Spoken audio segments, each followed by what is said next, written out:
Bom dia, ouvintes da Rádio Assunção Cearense. Bom dia, internautas do blog do Edson Silva.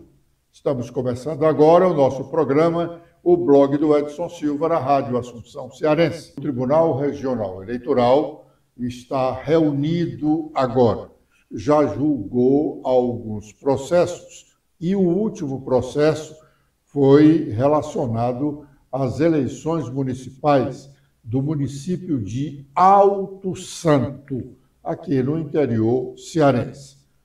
Convém lembrar que as últimas eleições municipais ocorreram em outubro de 2020. Já se passaram 3 anos. 3 anos, porque a eleição foi no primeiro domingo de outubro de 2020. E nós já estamos aqui, já passamos do primeiro domingo de outubro de 2023. Só agora, 3 anos depois, o Tribunal Regional Eleitoral decide uma ação sobre a legalidade das eleições municipais de Alto Santo. E decidiu agora. Decidiu, com apenas um voto divergente, o do juiz federal que integra aquela corte, com um voto divergente. Decidiu o tribunal que em Alto Santo vai ter que acontecer uma eleição suplementar, uma eleição municipal para eleger prefeito e vereadores agora, antes das eleições municipais normais, previstas ou definidas para o primeiro domingo de outubro de 2024. Atenção! No primeiro domingo de outubro de 2024, vão ser eleitos todos os 184 prefeitos do estado do Ceará, como de resto, todos os prefeitos do Brasil serão eleitos no primeiro domingo de outubro de 2024. Até lá, eles terão cumprido 4 anos de mandatos, porque foram eleitos no primeiro domingo de outubro de 2020. Pois bem, de 2020 até aqui, o tribunal examinou um processo de recurso contra a legalidade das eleições municipais em Alto Santo.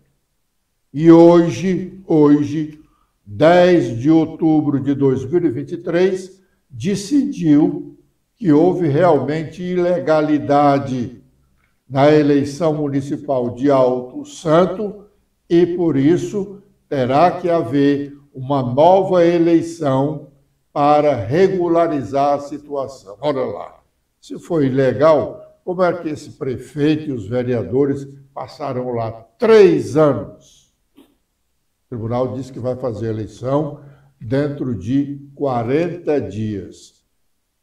Acho difícil de fazer, porque haverá recurso e esse processo, como aquele outro lá de Iguatu, que também a Justiça Eleitoral anulou as eleições municipais de Iguatu de 2020 e, em grau de recurso, o Tribunal Superior Eleitoral está julgando agora. Começou a julgar o recurso para a realização ou não de uma nova eleição municipal em Iguatu. Os ministros do TSE começaram a julgar na última sexta-feira. Esse julgamento está no pleno virtual. Eles demoram 1 semana para decidir. A decisão do Tribunal Superior Eleitoral com relação a Iguatu, cujo recurso já está lá há alguns meses, a decisão do TSE com relação a Iguatu sairá até a meia-noite da próxima sexta-feira. Bom, havendo recurso, então, contra essa decisão do Tribunal Regional Eleitoral, no caso de Alto Santo, não erra quem afirmar que dificilmente nós vamos ter eleição suplementar. Não é possível que o tribunal vá querer fazer uma eleição suplementar em julho ou agosto do próximo ano, já que a eleição normal é no primeiro domingo de outubro de 2024. Mas vamos ouvir a parte final desse julgamento com relação à realização de uma nova eleição municipal no município de Alto Santo, resultado proferido pelo desembargador-presidente do Tribunal Regional Eleitoral, Raimundo Nonato dos Santos Silva. Eu também voto porque o julgamento aqui é quórum completo e eu também acompanho na íntegra o voto do relator e lançando aqui parabéns pelo bem lançado voto e bem fundamentado. Eu passo então a leitura do resultado. Nesse caso, a Corte, por maioria, vencido o juiz federal, doutor Gleidson, por maioria, deferiu o pedido a fim de aplicar a incidência do artigo 224, caput, do Código Eleitoral, ante a constatação de que a nulidade atingiu mais de 50% dos votos, devendo este tribunal marcar a data para a eleição suplementar no município de Alto Santo, dentro do prazo de 20 a 40 dias, por meio de resolução específica.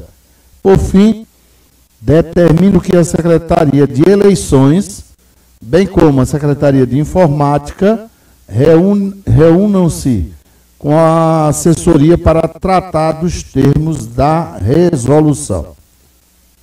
Este, portanto, é o resultado. Eu agradeço ao desembargador Emanuel pela presença.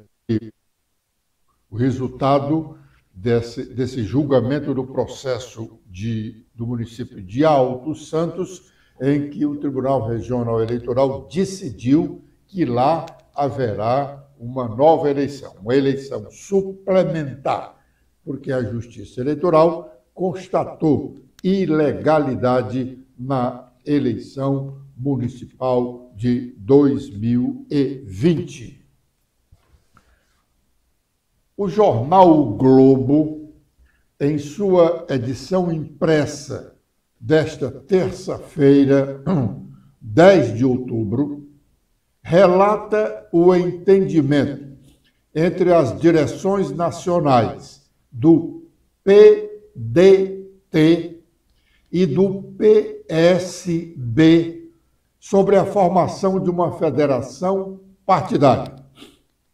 Este tema já foi tratado aqui no programa quando há alguns meses nós anunciamos esse entendimento entre Carlos Lupe e Carlos Siqueira, respectivamente, presidentes do PDT e do PSB, ambos nacional. Antes da formação da federação partidária, que está prevista para as eleições de 2026, os partidos acordam apoiar um ao outro na disputa municipal do próximo ano, para garantirem o comando de prefeituras em capitais nordestinas. O PSB quer manter com um filiado seu a prefeitura de Recife, em Pernambuco, e continuar fortalecido em São Paulo, onde Márcio França quer ter candidato a prefeito. Já o PDT quer continuar com Fortaleza e Aracaju, as duas prefeituras que ele tem hoje. O PSB em Fortaleza, comandado por Eudoro Santana, não tem diretório municipal, e sim uma comissão provisória que pode ser extinta ou destituída ou trocada a qualquer momento. Stephanie. Olá, Edson. Olá, internautas do blog do Edson Silva.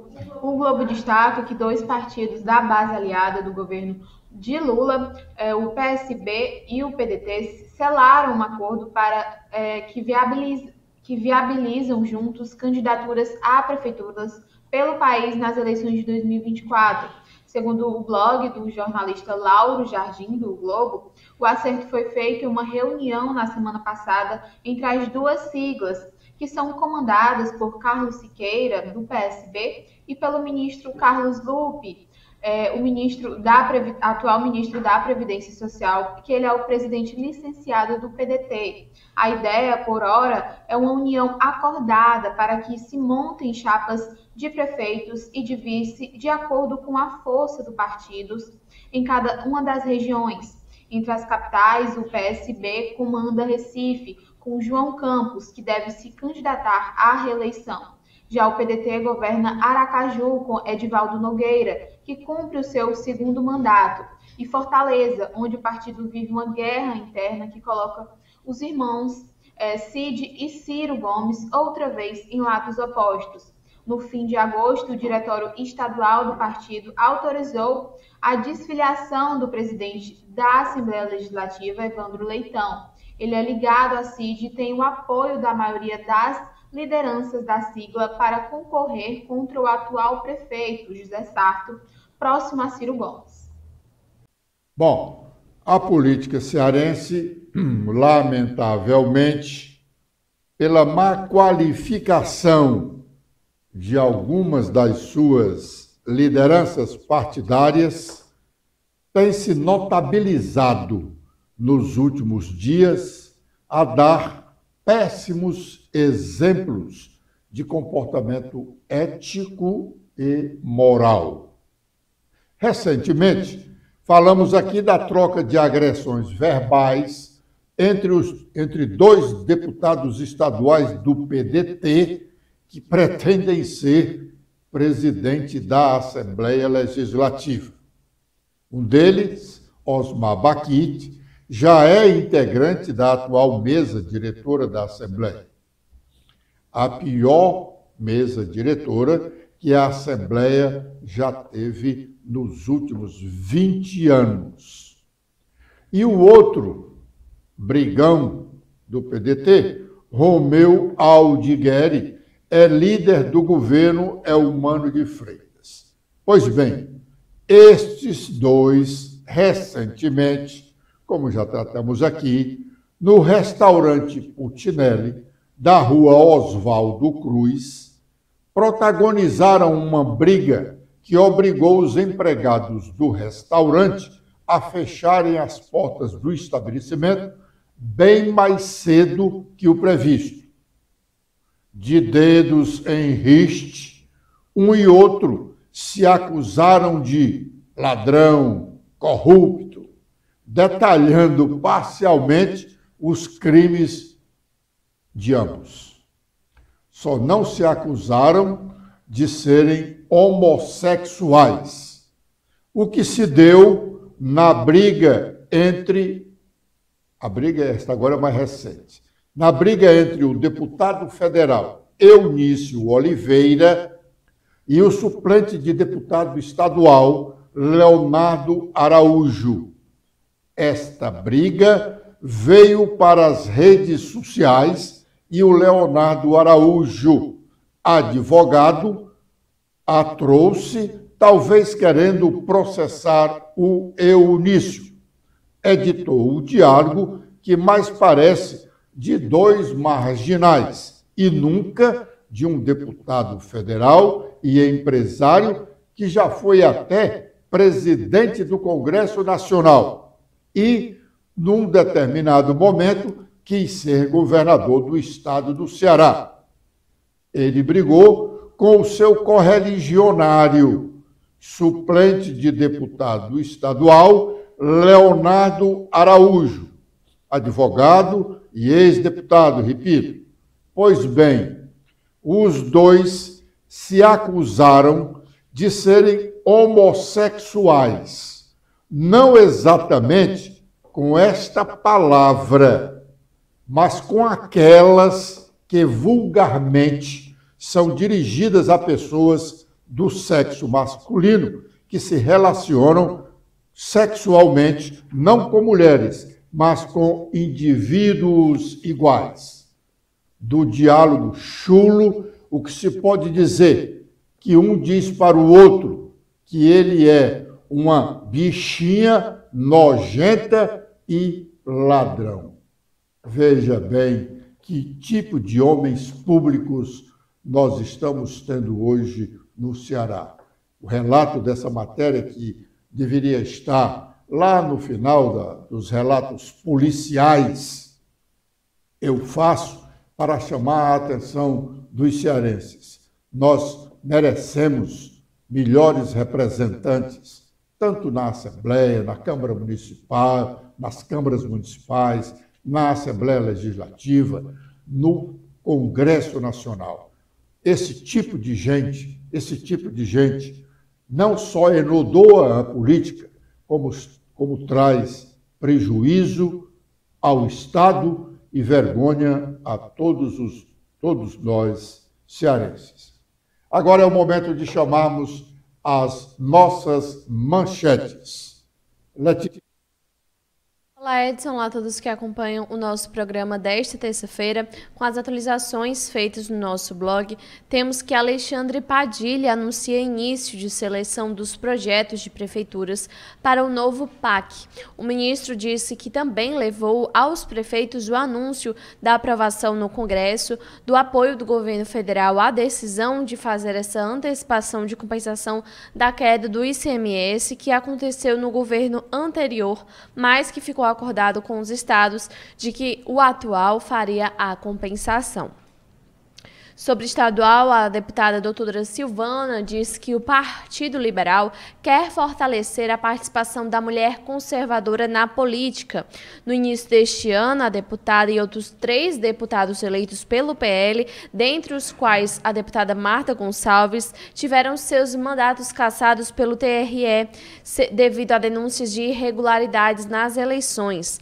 A presidência da instituição, porém, suspendeu esse processo e remeteu a uma discussão local para o TSE. E doutora Silvana, que vem liderando ações de participação feminina na política e, excepcionalmente, mulheres conservadoras para adentrarem no Partido Liberal por todo o estado do Ceará. O PT de Fortaleza tem até o fim de novembro para definir quadros ou se preparar para as prévias em abril. Outro ponto que deve ser levado em consideração na preparação do PT aqui de Fortaleza para a disputa diz respeito à resolução baixada pela Executiva Nacional, com orientação para as municipais se organizarem para esses processos das chamadas táticas eleitorais. Segundo o que ficou definido, os diretórios municipais terão até o dia 30 de novembro para apresentar candidaturas já definidas ou apoio a candidatos de outros partidos, o que deve ser referendado e encaminhado para homologação do Nacional do Partido dos Trabalhadores, que aqui o quadro municipal está dentre os nomes disputados Luiziane Lins, Guilherme Sampaio e a deputada Larissa Gaspar. Agora, com os destaques nacionais, iniciando pelo Estadão, temos em principal manchete sobre a guerra em Israel, que o governo brasileiro confirma a morte do rapaz Hanine Glazer, de 24 anos, em ataque terrorista do Hamas em Israel. Ele estava em uma festa, em uma rave, que foi atacada no final de semana. Há pelo menos 2 brasileiras, 2 mulheres desaparecidas no país. Com os destaques do Globo, temos Bolsonaro no TSE. As AIs, o julgamento, as ações no TSE começam hoje. A inelegibilidade do ex-presidente pode aumentar com a nova condenação? É o questionamento da manchete do Globo. E agora, com as últimas da Folha de São Paulo, temos em destaque os potenciais candidatos prefeituras das capitais nas eleições de 2024 e que representantes serão eleitos em outubro do próximo ano para o mandato até 2028. E sobre a reforma tributária, quase metade das emendas de senadores aumenta a alíquota da reforma. Uma pesquisa mostra que só um parlamentar propõe cortar benefícios para reduzir o IVA. O promotor de justiça da primeira vara da comarca de Limoeiro do Norte, Felipe Carvalho de Aguiar, parece que aprendeu a aula que demos para ele aqui no programa, quando dissemos que a ação correta para afastar o prefeito de Limoeiro do Norte, José Maria Lucena, havendo realmente causa, teria que ser impetrada no Tribunal de Justiça do Estado do Ceará. E assim foi feito agora. Mas, de logo, podemos dizer que é uma ação desprovida de elementos reais que justifiquem uma decisão legal. No site do Ministério Público Estadual, nós temos, então, uma informação que dá conta de que o Ministério Público do Estado do Ceará, por intermédio da primeira Promotoria de Justiça de Limoeiro do Norte, pediu judicialmente, nesta segunda-feira, ontem, o afastamento em caráter liminar do prefeito de Limoeiro do Norte, José Maria de Oliveira Lucena, pelo período de 90 dias. A ação de improbidade administrativa, ajuizada pelo promotor de justiça, Felipe Carvalho de Aguiar, requer também o depoimento pessoal do prefeito, oitiva de 9 testemunhas e a apresentação de prova pericial, abre parênteses, se necessário, e de documentos necessários para o processo, além de pagamento de multa de R$ 166.500 e devolução da remuneração recebida neste ano, equivalente a R$ 166.500. Isso seria o tempo que o prefeito, os meses em que o prefeito recebeu seu subsídio, sem dar expediente na prefeitura. Essa ação parece ser uma ação que pode se chamar de litigância de má-fé, mas vamos aguardar a decisão do Tribunal de Justiça. Luiz Marinho foi ontem ao Senado Federal e defendeu a redução da jornada de trabalho no Brasil. Ele defende que o brasileiro devamos trabalhar apenas 4 dias na semana. Houve um tempo que toda a jornada de trabalho era de 44 horas semanais, o que incluía as 8 horas diárias de segunda a sexta-feira e a metade do sábado. Hoje, a jornada para a maioria da classe trabalhadora brasileira é de 40 horas semanais, compreendendo 8 horas diárias de segunda a sexta-feira. Vamos ouvir parte do que disse o ministro Luiz Marinho aos senadores. Esse debate da jornada ele é importantíssimo e eu até brincava com as centrais esses dias se eles não iam pautar esse debate. Porque não é um debate meramente de governo, é um debate para a sociedade e quem é autoridade para dar a palavra final é o Congresso Nacional, o Parlamento. Portanto, é preciso se movimentar em relação a isso para que o Congresso possa refletir, avaliar e tomar a decisão se é hora, se é momento de fazer uma nova regulagem de jornada. Eu, particularmente, acredito que passou da hora.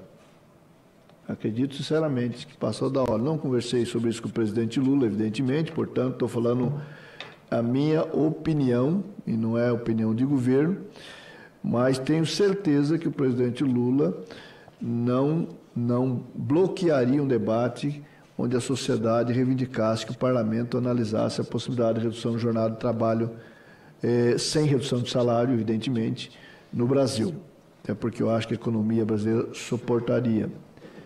Há debates acontecendo de experimentos em relação a pensar 3 dias na semana, 4 dias na semana. Você tem experiências acontecendo em relação a esse debate. E eu agregaria mais. Você tem um debate sobre as tecnologias, a inteligência artificial, plataformas, gamificação e tal.